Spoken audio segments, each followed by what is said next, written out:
অন্যায় শুধু আমাদের লক্ষ লক্ষ বিনিয়োগকারীদের সাথে অন্যায় করা হয়েছে। অন্যায় করেছে, অন্যায়ভাবে আপনাকে মামলা দিয়েছে, আমি তাদের বিরুদ্ধে নেব হচ্ছে আইনি প্রক্রিয়া। যেমন মনে করেন এই যে এখন যে বর্তমান সরকার আছে, আমি কিন্তু তার কাছেও কিন্তু একটা স্মারকলিপি দিয়েছি, অলরেডি দেওয়া হয়েছে। আমরা চাই, প্রথমে চাই ভালো সরকার, সুশাসনের সরকার চাই, তারপর আমাদের অভিযোগের অবশ্যই আপনার কথা শুনি আমরা বিচার চাইব। আমরা ক্ষতিপূরণও দাবি করবো প্রয়োজনে, যে আমাদের যে এত বছর আমাদেরকে ক্ষতি করে দেওয়া হচ্ছে, আমরা এটার ক্ষতিপূরণ চাই। অবশ্যই সরকারের কাছে আমাদের আবেদন থাকে। ধন্যবাদ। তার বিপরীতে সম্পদ আছে 6 থেকে 7,000 কোটি টাকার সম্পদ আছে। এটা প্রমাণ করার জন্য আমাকে সেই জায়গায় অ্যাডমিনিস্ট্রেশনের দায়িত্ব দেওয়া হোক, আমি প্রমাণ করে দেবো।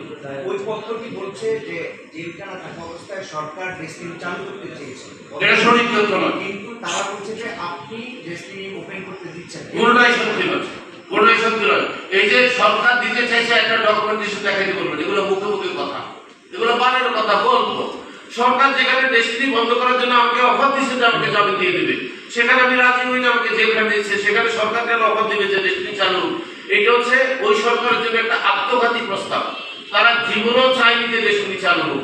তাদের প্ল্যানই ছিল যতদিন রবিকুল আমি ডেস্টিনি নেওয়া বন্ধ করবে, ততদিন আমরা তাকে জেল থেকেই ছাড়বো না। সেখানে এই তথ্যটা কে ছড়িয়েছে আমি বলি, এটা ছড়িয়েছে বিগত ফ্যাসিস্ট সরকারের আমলে যারা সমর্থক, তারা এখন বলে বেড়াচ্ছে।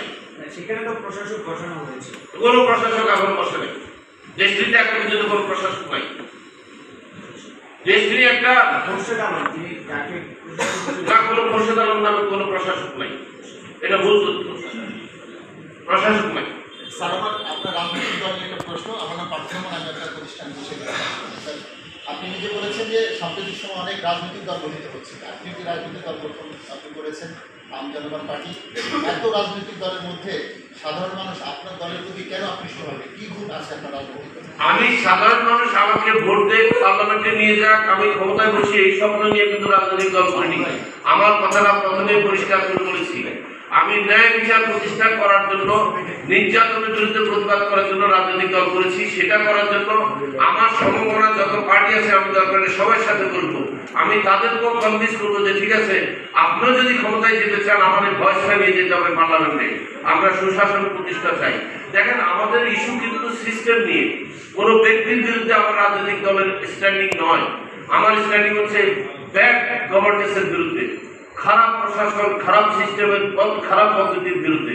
সুতরাং ওদের সাথে আমার কোনো রকমের বৈষম্য বা কোনো আপনার কি বলে বিতর্ক সৃষ্টি হওয়ার কোনো সুযোগ নাই। কারণ তাদের যে রাজনৈতিক অভিলাষ আর আমার যে রাজনৈতিক অভিলাষ এক নয়, ভিন্ন।